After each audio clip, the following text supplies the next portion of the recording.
Hi, welcome to Sustain Talks. Today I'm joined by Santiago Navarro. He is the CEO and founder at Packamama, a climate tech packaging provider of the multi-award winning eco flat bottles. You may remember I posted a picture of the flat wine bottle when I came across it, and I can wait to find out more about the company and what a difference it's making to the wine industry in sustainability. Santiago, it's great to have you here. How are you? Yeah, very well, Sam, and good to be talking. Thank you for your LinkedIn post and for your positivity. And if I recall correctly, your sister had brought one of the products in market packed in our sustainable packaging to your Yeah. attention. So thank you also to your sister for shopping Banrock Station in Packamama Eco Flat bottles. Yeah.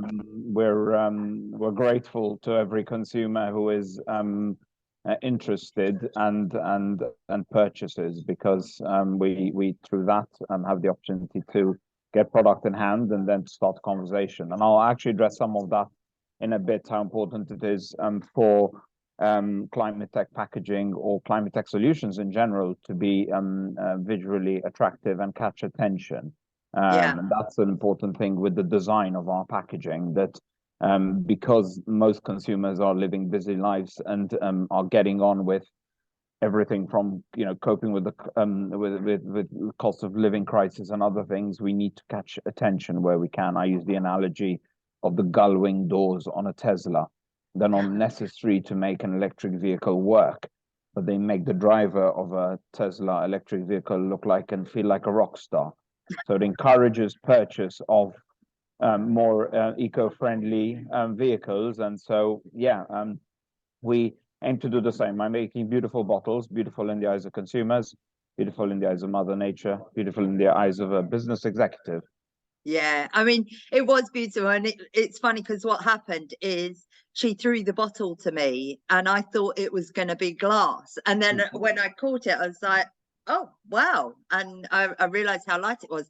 When I put the post out, actually, it got thousands and thousands of views. So obviously, Wow. it was something that people were really interested, hence why I wanted to have the conversation. But why don't you start by telling us a bit more about Packamama and what it is, what you do, and how you got started as well? I'm intrigued. So Packamama exists to offer the wine industry a better solution for the 21st century, and the climate crisis being a critical part of that, but also 21st century economy. Wine has far longer than average supply chain. So the distance between where wine is produced and it's consumed is far longer than when most other liquids we drink. And so in that instance, where wine is moving great distance in bottle, then the bottle packaging needs to be the best it can be, using the best technologies available at this time. And it's confusing to many to realize that a round glass bottle is 19th century product technology. It worked really well in the 19th century, and it's still the most dominantly used packaging, but from a shape, material, strength, emissions, efficiency perspective, unfortunately, it falls short on what other technologies can offer. And you had that interesting description about your sister threw the bottle at you and you thought it was glass.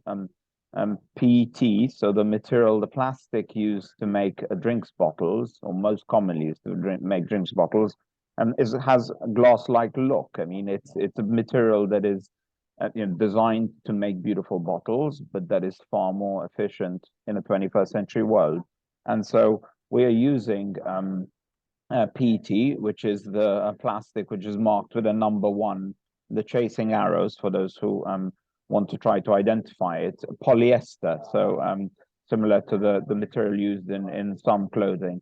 And this is, of course, a food safe and food grade material, but it's a material that allows for the sort of transparency to see the liquid inside, and so allows for basically consumers to buy a product that looks and feels like what they know, but is far more lightweight, far stronger, and can be blown into these complex shapes. Because I think the thing that will stand out is that the bottles are flat. If somebody is watching this, they'll be able to see that they flat pack. Yeah. someone's listening, it's a cross-section design of round. So it's taking the round shape and cutting off two of the sides. And so you get a flat pack design to be as efficient as possible. And we get about twice the product in the supply chain, 83% more product on a supermarket shelf. So 11 deep on a shelf that takes 6. So coming back to where I started this all, I was an online wine retailer, shipping wine in round glass bottles. And I was growing that business, competing with other wine retailers on traditional metrics like SEO and PPC. I realized that I had a problem in the back of the business, and that was that as we were shipping more product using couriers who took a fragile sticker on a box to mean throw it harder, we were getting breakages and other things. And I started to wonder whether there was a better way of doing this, basically. And so went back to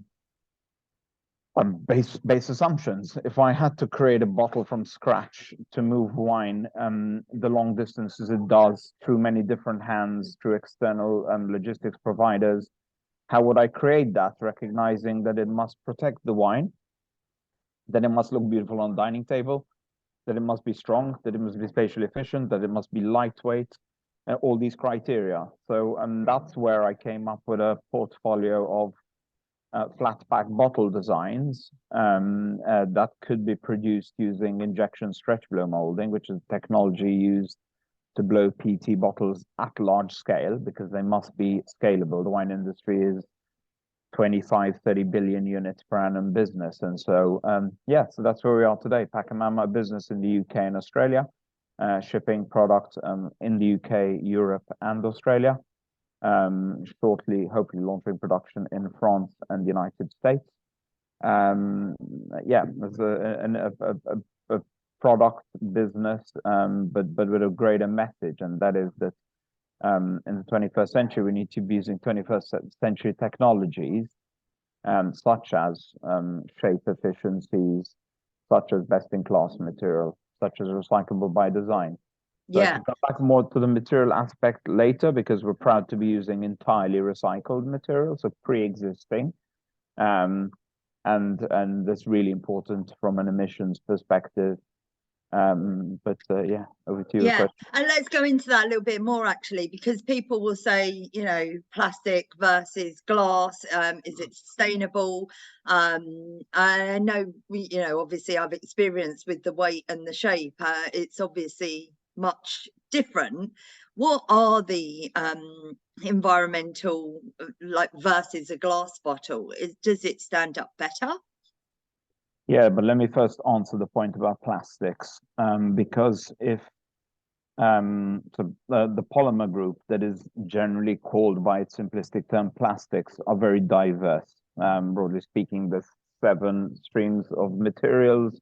A couple of them, the number one in the chasing arrow, PET, is a highly recyclable material. It's a wonder material. Some of the materials that fall into the plastic bracket, let's say, polystyrene or PVC, should be used only in medical instances or for products that have very long lives, like, for example, piping in a house. You know, highly efficient, will be dug into a wall for decades and works far better than the alternative, but should not be used in a packaging environment. Simply, it's binary. It should not be used. It's not recyclable. And so what we have at the moment is a problem, for example, a lot of flexible plastics. They're not easily recyclable. In most cases, they're not recyclable. They're not recycled, and they're creating an issue. So they're tarnishing the good because of the bad. It would be like saying to somebody, make an informed choice. You've got the choice of 5 cars. Choose the most eco-friendly one. And one would want to know what those engines were, what maybe if they were fuel-driven, what type of emissions they had, if they were electric or hybrid, etc. And so that's why we need to be very specific when we talk about plastics to identify which of the plastics they are. And PET, which is a polyester, is highly recyclable, which is why we use 100% recycled PET, which is then recyclable afterwards. So super important. Yeah, 100% of councils in the UK, if most of your listeners and readers are in the UK, 100% of UK councils collect PET for recycling. You don't have to walk it to your big supermarket somewhere like your flexible plastics. in the hope it will get recycled. And because the reality is that consumers and people are living busy lives, it's a big ask to ask people to take their flexibles to some specific supermarket in their network. It's a big ask. It really requires the mega tree huggers to do it. So and so in that environment, we need to be using the best technologies, which is to say, PET is a wonder material because it's inert, so it has no reaction with the contents that it provides, which is why it's very successful in food and drinks packaging. Its only shortcoming versus glass is it's only a moderate barrier to oxygen.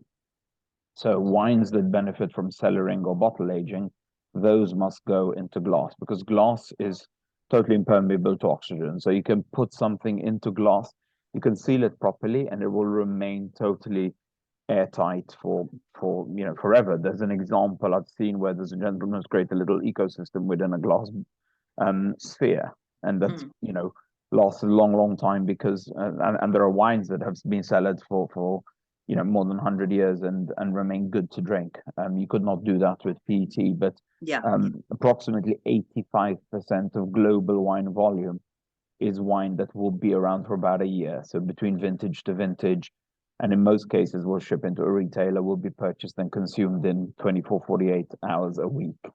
Yeah. And so in those instances, we once again need to use the best packaging that works for consumers, works for businesses, and works for the planet. And in those instances, packaging like we offer does, because it works across all areas. It's far more efficient to move, far more effective.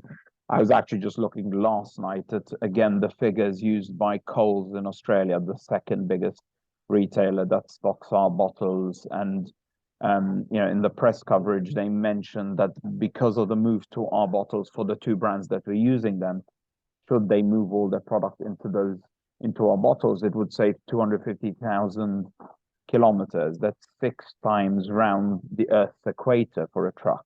6 times the entire equator. So there's a hell of a lot of road miles, and so kilometers or miles. And so in that space, we just need to be more effective. It's good for consumers. It's good for business. It's good for the planet.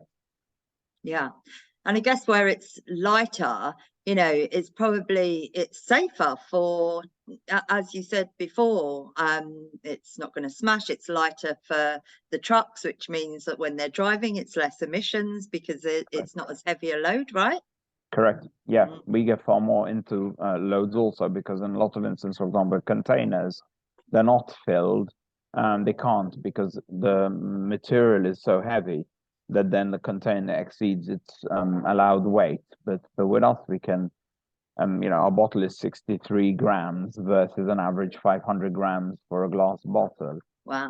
Glass is a great material. Let me be clear. It works. This glass that I have here is going to go back and forth from the dishwasher hundreds of times, and will, if we were to try to make this reusable glass in a office or household out of any other material, we would not get that number of loops. We could use ceramic or other types of glass like this. But from a glass perspective, that's a really great material for uses like that. And in the house, we could have beautiful glass decanters, which we, as say, walk back between the kitchen sink or the dishwasher and the dining table. And they can be ornate and beautiful and heavy and all those wonderful aspects because they will be reused hundreds of times over their life. But it's in the long supply chains. It's Californian wine drank in Manchester or Australian wine drunk in Bristol that, we need to bear in mind where that product is traveling. The British wine consumer expects to see Argentinian, Australian, Californian wines in the wine supermarket aisles. And in that space, we need to be using what is, as you correctly point out, lightweight, but also spatially efficient.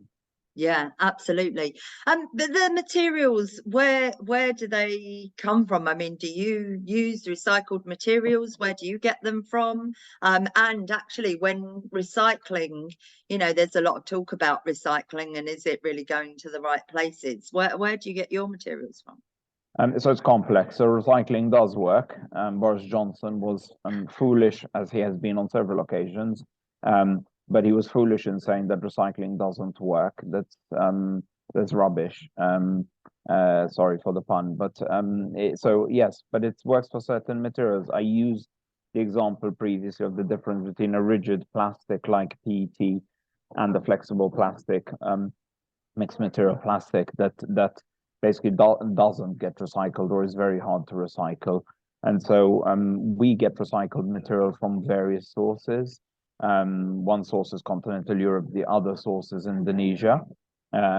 Indonesia is a great location in order to be able to obtain material that ensures we minimize the chances of material being mismanaged and entering our oceans in parts of the world with poorer recycling infrastructure than advanced economies like the United Kingdom.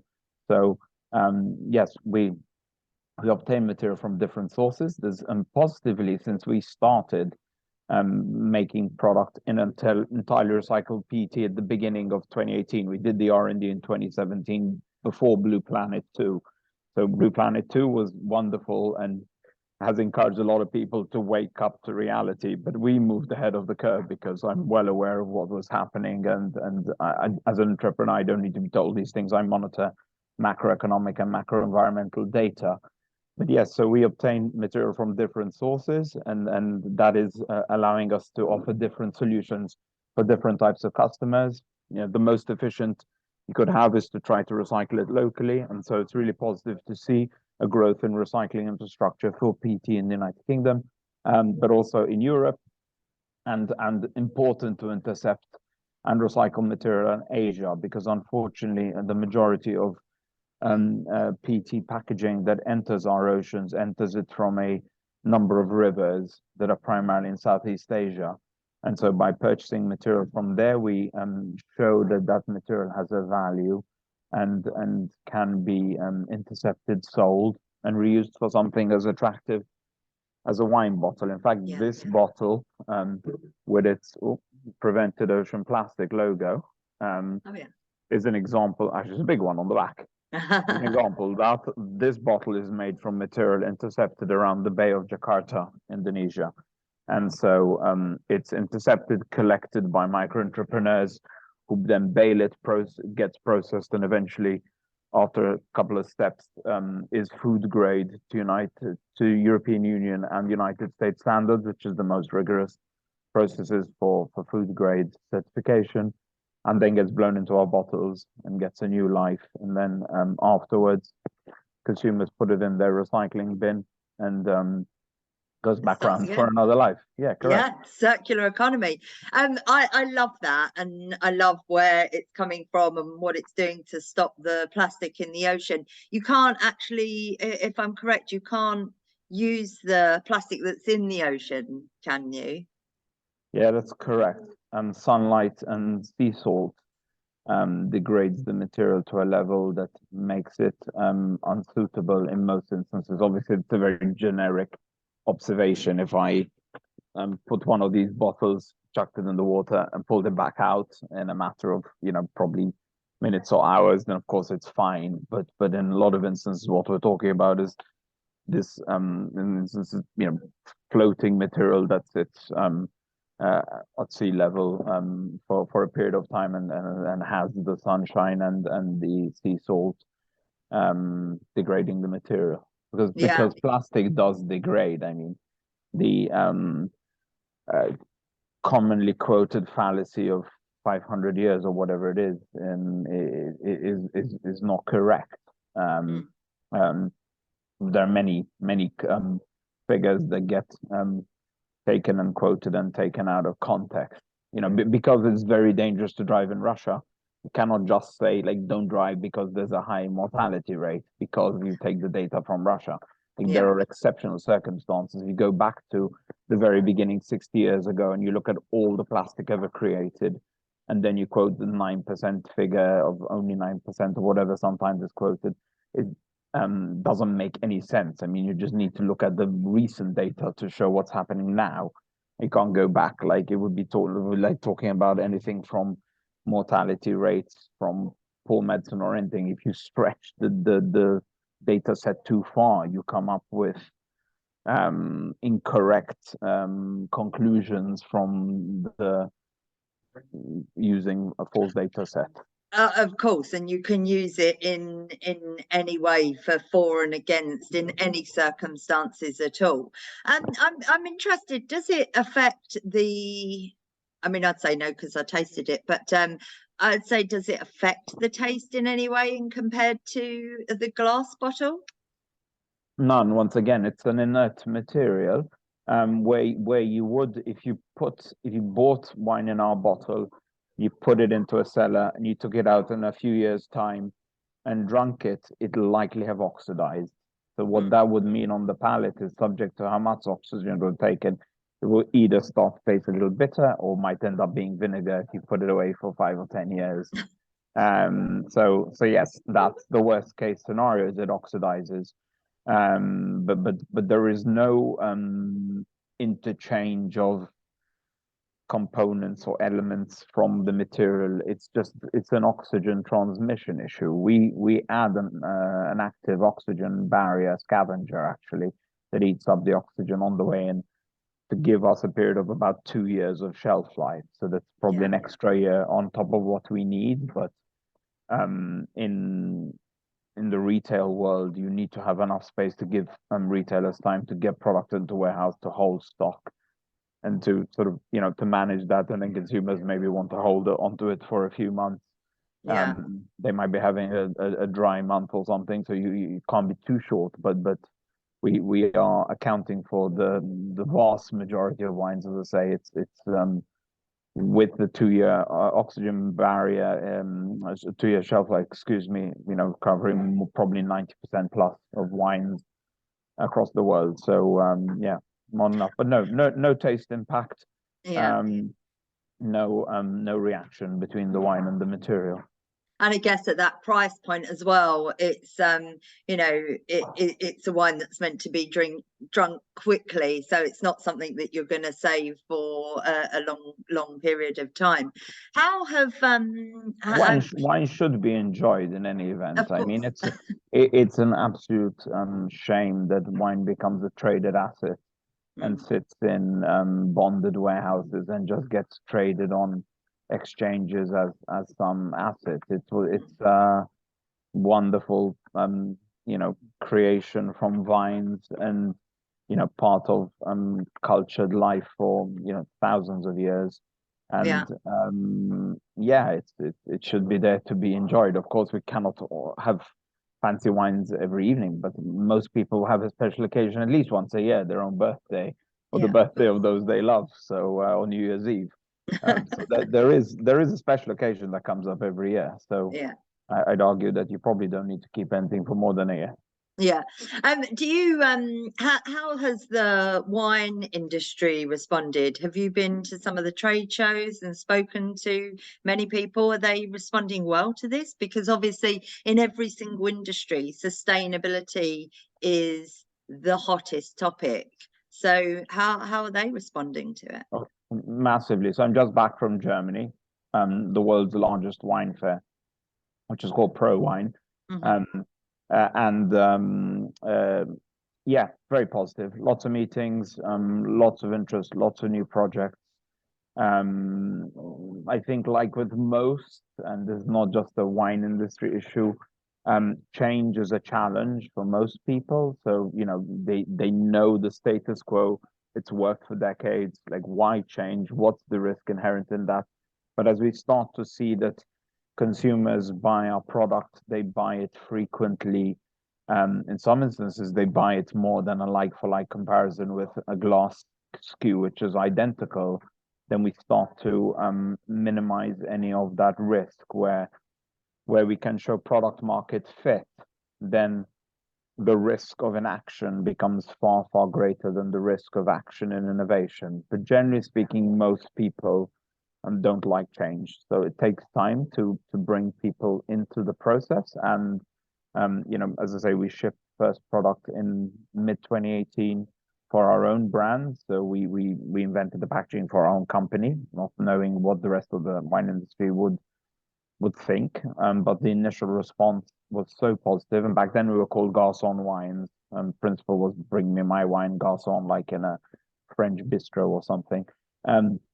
But the response was so positive in the early days from the wine industry. So 2019, we had so many inquiries that together with our investors and advisors, we said, okay, we could be a wine wholesaler in great packaging in the United Kingdom and then gradually grow in other markets, or we could actually offer our USP, the packaging, to other wine companies and allow them to be more sustainable. And then when I say sustainable, I mean triple bottom line. I don't mean just eco-friendly. I mean just also more efficient in business, more pleasing to consumers.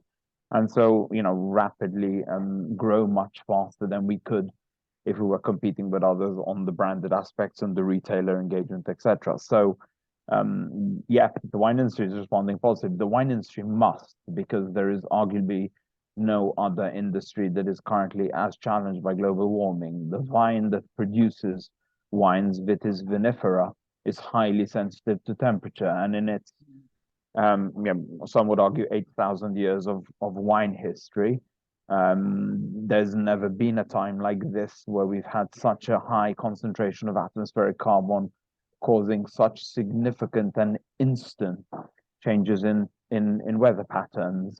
So the vine is used to, millennia of consistency, and suddenly it finds itself in this climate crisis storm, and so vines are totally freaked out, frankly. And you see in important wine producing countries like France, massive damage being created, which is wiping billions of euros off from vine crops, and the French government has to step in and pay for it.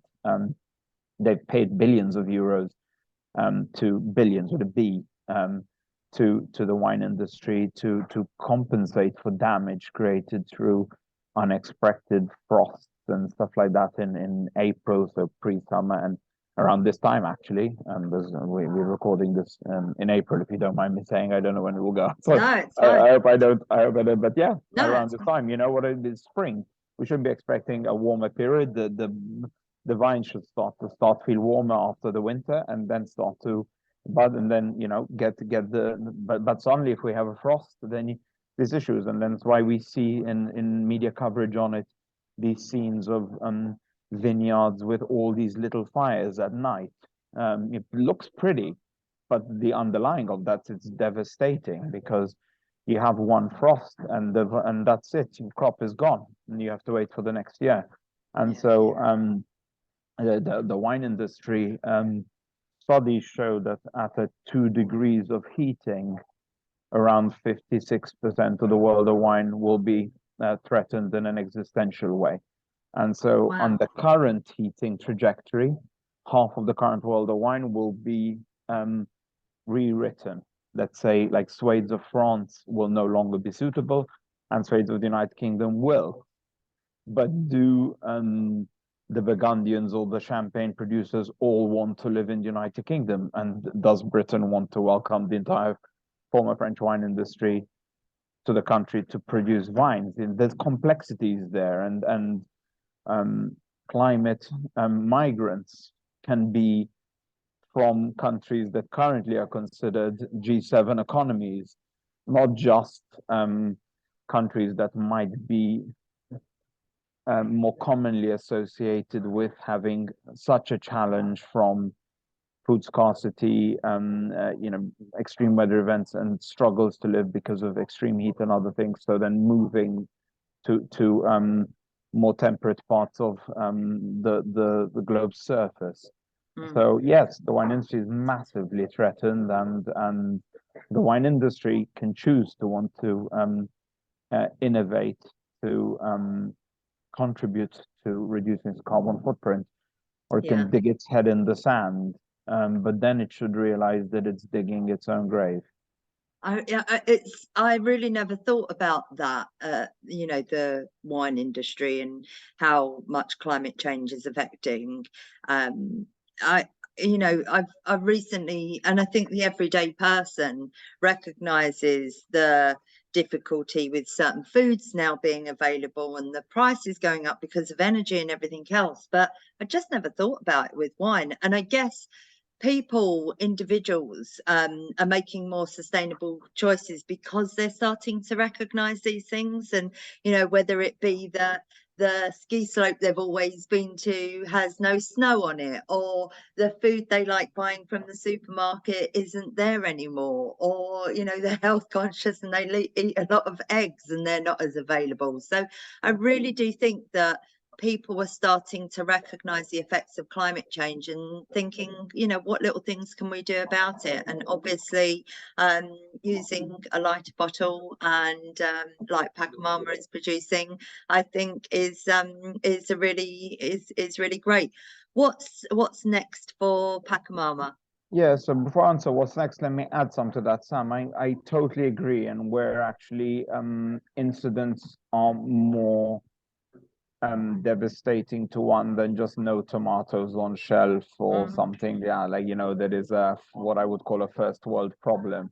But actually, when climate crisis and the extreme weather events threaten livelihoods, or, you know, damage people's property, or bring, and we're not as challenged with that here in the UK, but there are many advanced economies where fire just ravages people's houses. You know, France, Spain, United States, Australia, many advanced economies, you know, have many people's livelihoods and properties burnt to the ground because of the wildfires that are more commonplace and more likely to occur because of global warming.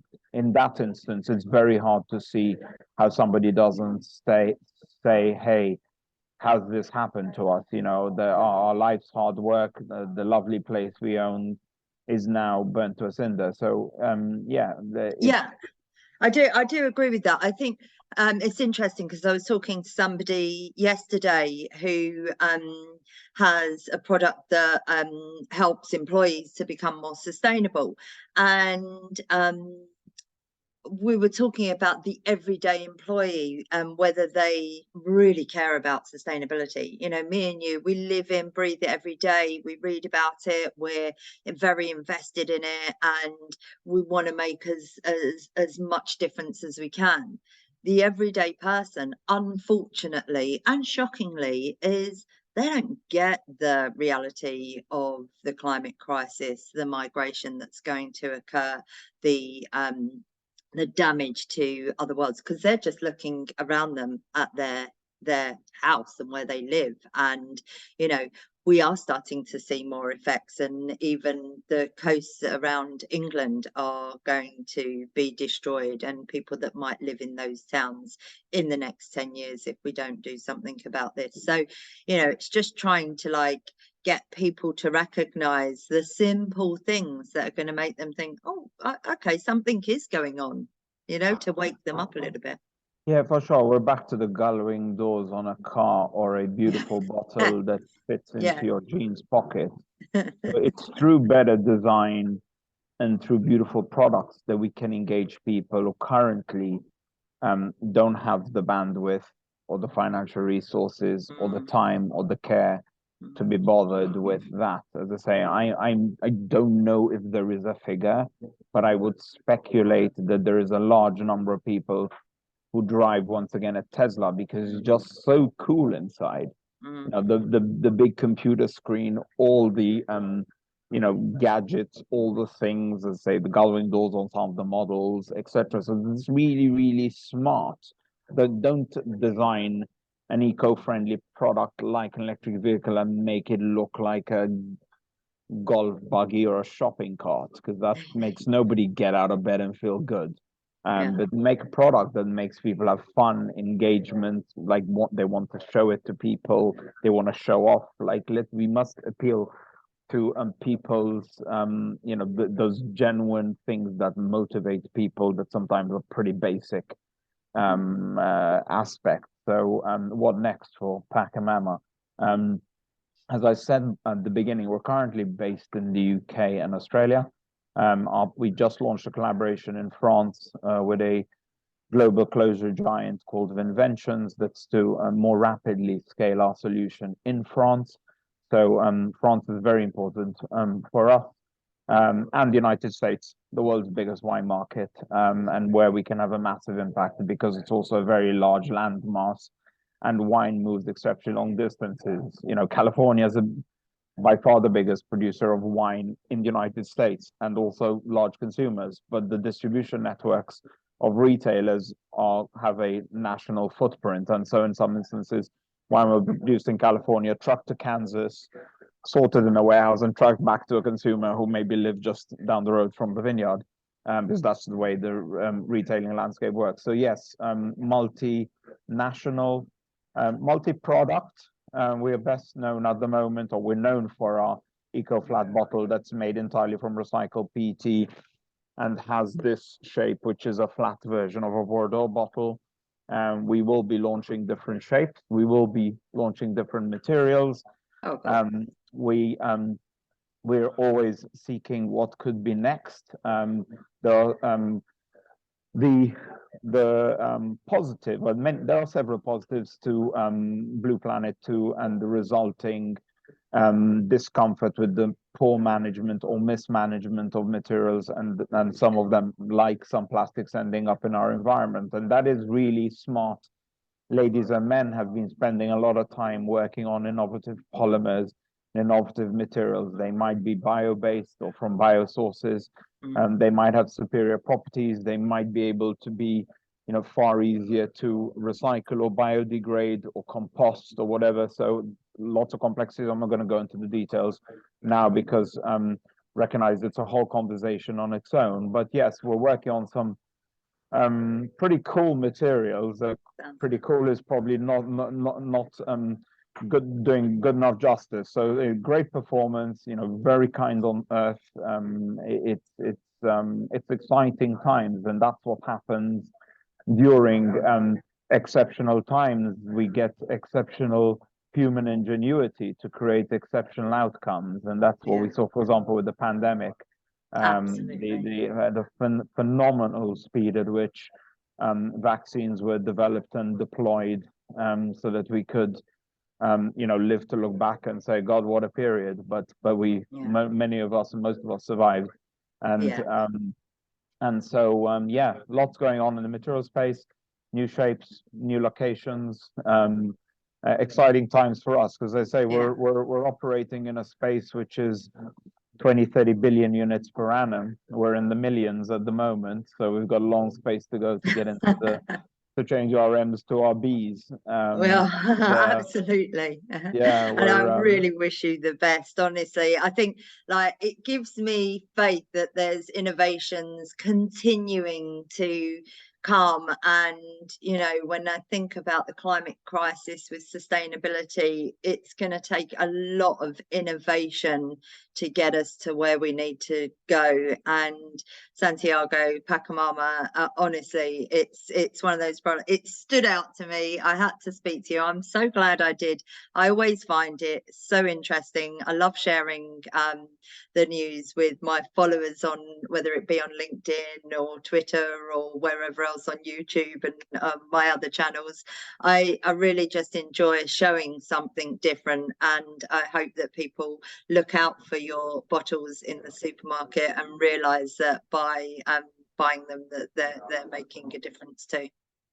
Yeah, thank you. Having an impact whilst enjoying a glass of wine, I mean, that's pretty good. It's early morning, so no wine for me for quite a few hours, but no, it's, I think, important. It's also true. Thank you for the point about you know, it's hopeful to have innovation that provides a light at the end of this current dark climate crisis tunnel. But wine has a duty of care, as I explained before, but it also is the most commonly purchased, highly emotive product and frequently consumed in large parts of the Western world. And so with that in mind, it's really important that we are able to communicate effectively through wine, because we have a far greater chance that people will sit around the dining table and have a conversation about their utilities provider, the mode of transport. You know, you mentioned that you're going away and you're going by train. Now, how people travel. I mentioned I went to Germany. I offset my carbon footprint from those flights. So it's important to use wine as a vehicle for conversation and action. But action starts with a conversation to say we need to do something about it, which is also why I'm grateful for your LinkedIn post. I'm also grateful for these moments to share this with your viewers and listeners, because it's through your decision to feature businesses like mine, or the one you said you spoke with yesterday. It's through those communications that we encourage people to recognize we have one home, planet Earth, and we've got to take care of our home. Yeah, we absolutely have. And thank you so much for your time. I appreciate you're very busy trying to turn that M into a B, and you keep doing it, because, as I said, it's great to see companies like yours. Thank you for your time, Santiago. I do appreciate it, and I hope you have a good day. Pleasure, Sam. Thank you so much. All right.